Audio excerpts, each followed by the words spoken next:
연예인들 거의 대부분 분들이 이렇게 치아 성형이라고 하는 거를 많이 하십니다. 착색 원인은 가장 큰 원인은 사실은 이제 바깥에서부터 치아 바깥에서부터 이제 착색이 되는 거다. 가장 효과적인 방법은 비용적으로나 시간적인 방법에서 치과에 딱 와가지고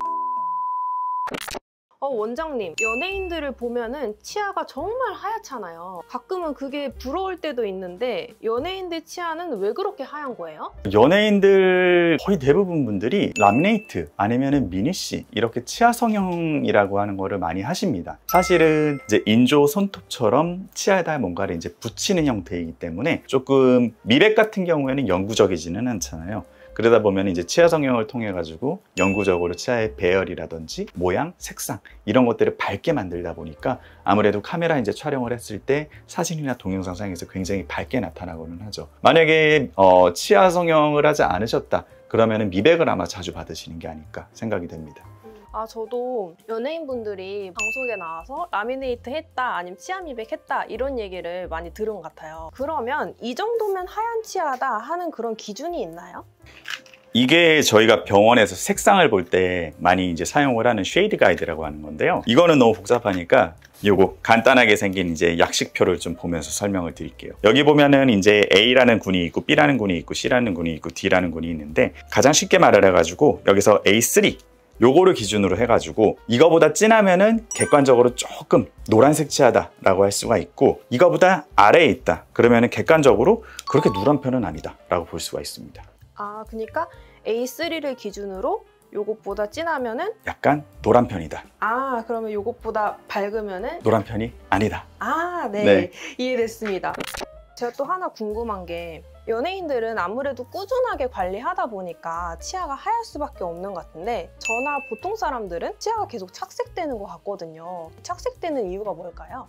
착색 원인은 가장 큰 원인은 사실은 이제 외인성 착색이라고 바깥에서부터 치아 바깥에서부터 이제 착색이 되는 거다. 쉽게 말을 해가지고 우리가 카레를 많이 먹거나 아니면은 커피 많이 마시거나 이렇게 착색을 일으킬 만한 요소들을 많이 섭취를 하면 할수록 바깥에서 이제 달라붙는 거죠. 그러면은 아무래도 누렇게 될 수 있는 거죠. 이거 말고도 반대로 내부에서부터 조금씩 색상이 변하는 내인성 변색이라는 것도 있어요. 그런데 이거는 치아 건강이랑 문제가 있는 거라 가지고 치아가 그냥 이렇게 딱 돌처럼 이제 덩어리가 아니거든요. 치아 안에는 신경도 있고 이렇게 영양분을 공급을 하는 혈관도 있는데 얘네들이 이상이 생기게 되면은 내부에서부터 색깔이 조금씩 변하게 됩니다.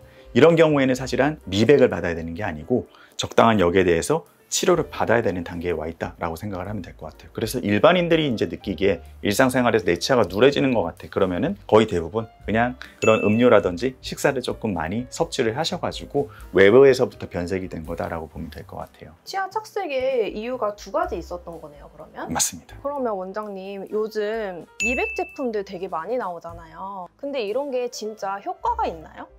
효과는 확실히 있습니다. 왜냐면은 아무래도 이제 미백이라는 게 거의 대부분이 이제 과산화수소라는 약재를 이용을 해가지고 미백을 하는 건데 거기에 이제 농도는 조금씩 다르겠지만 미백 제품에는 일정량의 과산화수소가 들어있기 때문에 꾸준하게 오랜 시간 장기간을 사용을 해주시면 당연히 미백의 효과는 있습니다. 원장님은 근데 치과에 안 오고 그런 미백 제품을 사용하는 거를 어떻게 생각하시나요? 권하시나요? 사실은 미백 제품만 계속해서 사용을 하는 거는요, 일단 첫 번째로 과산화수소를 적당히 안전하게 사용을 할 수 있는 법이 100% 숙지가 되어 있지 않거나 아니면 그렇게 사용하지 못하는 제품일 가능성이 높거든요. 그런 면에서 이제 안정도를 사실은 담보를 할 수가 없으니까 그렇게 추천을 드리지는 않고 무엇보다 이거를 장기간 계속해서 사용을 해야 되는데 그러면 부작용이 생길 수밖에 없습니다. 그것보다는 가장 효과적인 방법은 비용적으로나 시간적인 방법에서 치과에 딱 와가지고 전문가 미백 통해 가지고 한 번에 빡 밝게 만들고 그 다음에 이거를 최대한 이제 미백 제품을 이용을 해서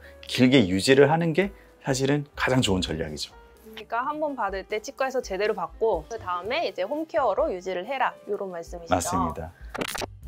그러면 보통 치과에서 하는 치아 미백에 대해서 조금 더 자세하게 설명해 주세요. 어쨌든 미백 제품도 그렇고 치과에서 하는 전문가 미백도 그렇고 이제 과산화수소를 거의 대부분 사용하는 건 맞습니다. 다만 과산화수소의 이제 농도 자체가 완전히 다르다 보니까 이 고농도의 과산화수소를 치과에서는 이제 조금 더 여러 가지 이제 전처리라든지 이런 것들을 통해 가지고 안전하게 짧게 사용을 하는 거죠. 과산화수소의 원리가 뭐냐면은 이게 화학식을 보면 H2O2거든요. 이것들이 이제 반응을 하게 되면은 물과 산소로 분리가 되면서 동시에 자유 레디컬이라는 게 띡 나오게 됩니다. 쉽게 말을 하면은 굉장히 반응성이 높은 전자라고 보면 돼요. 근데 이 전자가 우리 치아 안쪽에 있는 착색을 일으키는 색소들, 색소 분자랑 달라붙어 가지고 얘네들의 색상을 투명한 색으로 바꾸게 됩니다. 그러면은 그게 이제 결국에는 미백 효과로 이어지게 되는 거죠. 그러면서 한번 해보셨거나 아니면 사진을 본 분들이라면은 항상 미백을 할 때 뭔가 UV 라이트를 쪼이는 거를 보신 적이 있을 거예요. 이게 역할이 뭐냐면은 과산화수소수에 이 자유 레디컬이 나오게 하는 이 과정, 강한 에너지를 때려가지고, 왜냐면은 자외선은 이제 에너지가 상대적으로 강한 라인이잖아요. 강한 에너지를 때려가지고 이 자유 레디컬이 빨리 많이 나오게 만들고, 그래가지고 미백 효과를 활성화를 시키는 거라고 보면 됩니다. 저 그 미백 하려고 막 찾아보면은 그 네. UV 쬐는 거를 되게 많이 봤어요. 파란색 불빛 나오지 않습니까? 네, 맞아요. 예. 네. 멸균기 돌리는 것처럼. 네, 예. 맞아요.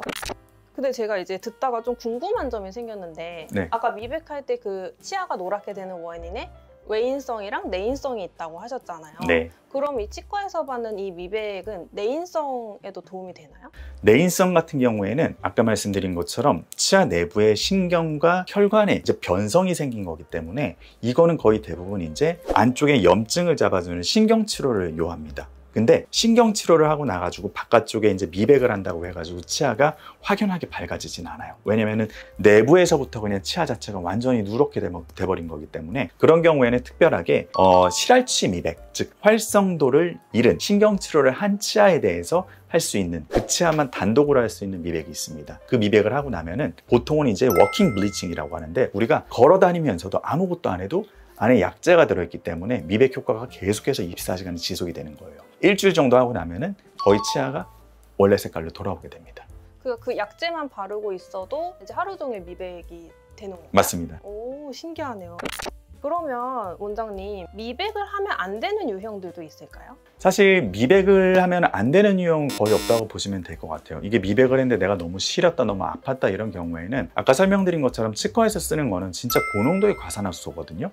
이거는 전 처리를 잘하고 안정적으로 써야 돼요. 예를 들어서 잇몸에 절대 닿지 않도록 여기다가 이제 보호막을 쌓고, 그 다음에 치아가 잇몸이 내려갔거나 아니면 좀 파인 곳이 있으면은 여기는 반드시 보호제를 따로 발라주거나 아니면 떼우는 치료를 먼저 한 다음에 미백제를 들어가야 돼요. 그리고 나서 중간중간 15분이나 20분 간격으로 이제 의사라든지 아니면 위생사가 이거를 체크를 해줘야 되는데, 그런 과정이 없이 그냥 진행을 해버리면은 미백하는 치과 입장에서는 너무 편해지는 거죠. 근데 부작용이 생길 가능성이 너무 높아지는 겁니다. 그래서 미백을 할 때 정말 치아 자체가 너무나 약하고 얇고 아니면 다공성이어가지고 미백제에 대해서 유독 남들보다 조금 더 민감하게 느끼시는 분들이 분명히 계세요. 근데 그런 분들은 보통 미백제를 놓고 나서 이제 광선을 쪼이고 10분, 15분만 지나도 알 수가 있습니다. 그래서 10분, 15분이 지났는데 내가 도저히 참을 수 없을 정도로 너무 시리다. 그러면은 그때 미백을 중단을 하셔야 되고, 그렇지 않은 경우가 사실은 99%입니다. 그런 분들 같은 경우에는 완벽하게 전 처리를 거치고 안전한 프로토콜을 지켜가지고 미백을 진행을 하면은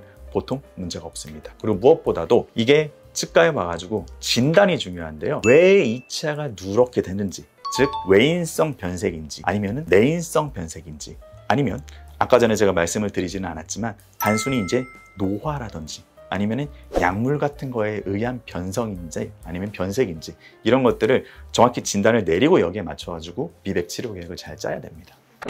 미백을 하는 어떤 주기, 네. 이런 게 있을까요?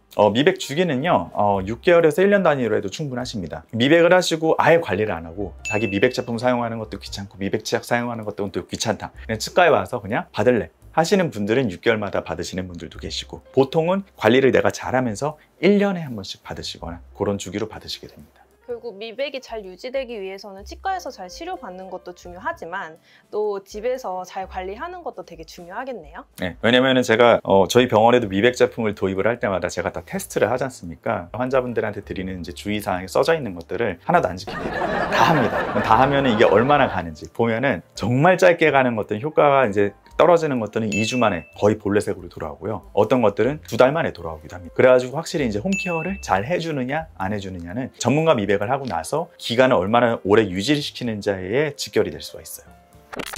그러면 오늘 내용 요약 정리 부탁드리겠습니다. 네, 일단은 미백은 크게 나누면 세 가지 종류가 있을 수가 있습니다. 치과에서 하는 전문가 미백, 가장 고농도의 과산화수소를 사용을 하고요. 그 다음에 상대적으로 낮은 한 3%에서 7% 정도의 과산화수소 농도를 사용을 하는 미백 제품이 있습니다. 이거는 시중에서도 이제 구할 수 있는 제품이고요. 그 다음에 이거 말고는 3% 이하의 과산화수소를 데일리하게 사용을 하는 미백 치약이 있을 수가 있습니다. 제가 추천드리는 가장 좋은 미백 방법은요, 일단은 치과에 가가지고 진단을 받아보시는 게 좋습니다. 진단을 받으라는 거는 첫 번째, 일단은 내가 미백을 하거나 미백 제품이라든지 치약을 사용하는 데 있어가지고 크게 문제없는 치아랑 잇몸 상태를 가지고 있는지, 그리고 두 번째로 내가 치아가 실제로 누런지, 그리고 마지막으로 내가 치아가 누런 이유가 외인성인지 아니면 내인성인지, 즉 미백을 해가지고 효과가 있는 치아인지, 이런 것들을 다 이제 진단을 받아 놓으시고 난 다음에 첫 번째로는 치과에서 한 번에 딱 짧은 시간에 효과적으로 밝게 만들고 나서 그 다음에는 이거 관리를 미백 제품 그리고 미백 치약을 이용을 해가지고 오랫동안 장기간 관리를 하시는 게 시간적으로나 아니면 비용적으로도 가장 좋은 방법이라고 생각을 합니다.